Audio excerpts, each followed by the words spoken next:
لفظ تراوی کے حوالے سے یہ بات بھی قابل غور ہے اور قابل توجہ یہ بات ہے کہ لفظ تراوی رسول کائنات کی زبان سے کبھی بھی صادر نہیں ہوا.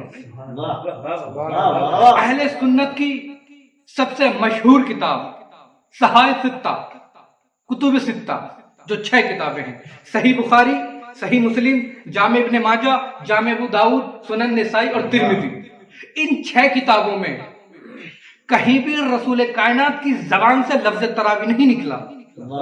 جہاں بھی نوافل رمضان کا ذکر ہوا، مترجم حضرات نے نوافل رمضان کا ترجمہ تراوی سے کیا. یہ بات قابل غور ہے کہ رسول کائنات کی زبان سے یہ لفظ نہیں نکلا. اور علامہ وحید الزمان تیسیر الباری شرح صحیح بخاری جلد نمبر 3 صفحہ نمبر 148 پر لکھتے ہیں کہ تراوی کی تعداد میں شدید اختلافات ہیں. کسی نے لکھا کہ تراوی 9 رکعت ہے، کسی نے لکھا کہ تراوی 11 رکعت ہے، کسی نے لکھا کہ تراوی 21 رکعت ہے، کسی نے لکھا کہ تراوی 20 رکعت ہے، کسی نے لکھا کہ تراوی 18 رکعت ہے، کسی نے لکھا کہ تراوی 39 رکعت ہے، کسی نے لکھا کہ تراوی 35 رکعت ہے. شدید اختلافات ہیں تراوی میں. جو ابو حنیفہ کے پیروکار ہیں وہ تراوی 20 رکعت پڑھتے ہیں، جو اہل حدیث ہیں وہ تراوی 18 رکعت پڑھتے ہیں. تو تراوی میں بھی اختلافات ہیں، کوئی 18 رکعت پڑھتا ہے اور کوئی 20 رکعت پڑھتا ہے. اور علامہ وحید الزمان آگے لکھتے ہیں کہ رسول کائنات تحذیر الباری شرح صحیح بخاری جلد نمبر 3 صفحہ نمبر 147 پر یہ روایت ہے کہ دیکھیں آج جو لوگ تراوی پڑھتے ہیں وہ مغرب کے بعد، عشاء کے بعد 9 بجے 10 بجے پڑھتے ہیں. لیکن علامہ وحید الزمان جو نوافل رمضان کا وقت بتاتے ہیں وہ لکھتے ہیں کہ اس پر علماء اہل سنت کا اتفاق ہے کہ رسول کائنات نصف شب آدھی رات میں نوافل رمضان ادا کرتے تھے. اور یہی روایت حضرت عائشہ سے صحیح بخاری جلد نمبر 1 اور صفحہ نمبر 709 پر یہ روایت موجود ہے. حضرت عائشہ کہتی ہیں کہ رسول کائنات نوافل رمضان پڑھنے کے لیے نصف شب میں نوافل رمضان پڑھتے تھے. تو یہ بات واضح ہو گئی کہ رسول کائنات نصف شب میں. اور علامہ وحید الزمان نے کہا کہ رسول کائنات فقط نصف شب میں ایک نماز پڑھتے تھے. اب چاہیں آپ اسے نماز تہجد کہیے یہ نماز تراویح کہیے.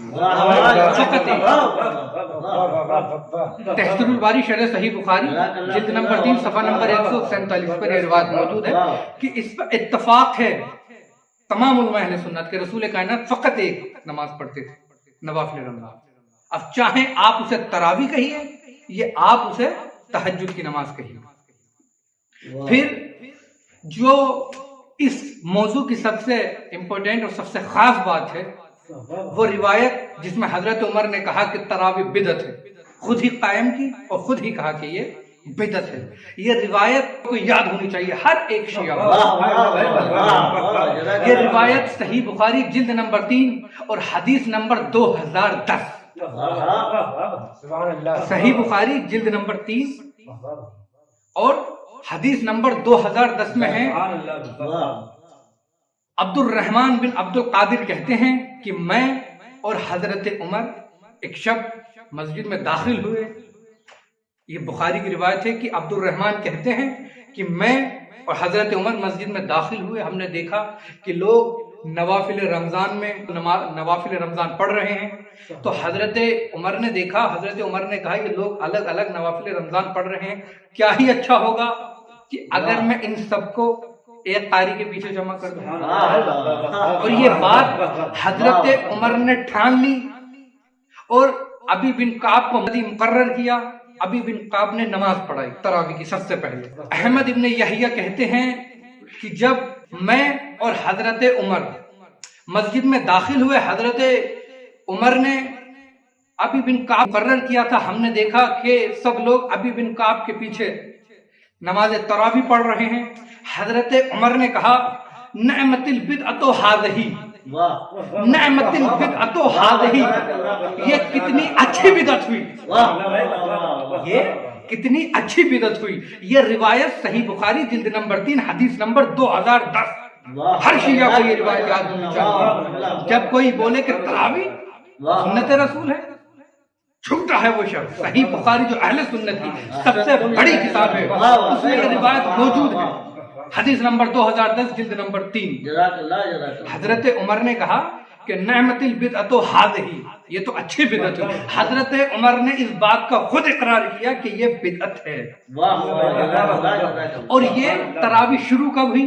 اس بات کو علامہ شبلی نعمانی، ہر ایک شخص علامہ شبلی نعمانی کو جانتا، چاہے وہ سنی ہو شیعہ ہو. علامہ شبلی نعمانی کی بہت ہی مشہور اور معروف کتاب الفاروق. علامہ شبلی نعمانی الفاروق صفحہ نمبر 270 پر لکھتے ہیں کہ حضرت عمر نے تراویح 14 ہجری میں شروع کرائی. بنیاد تراویح 14 ہجری میں رکھی گئی. رسول اس وقت دنیا میں موجود نہیں تھے. حضرت عمر کا زمانہ تھا، نہ حضرت ابو بکر کے زمانے میں تراویح پڑھی گئی، نہ رسول کائنات کے زمانے میں تراویح پڑھی گئی. 14 ہجری میں حضرت عمر کے زمانے میں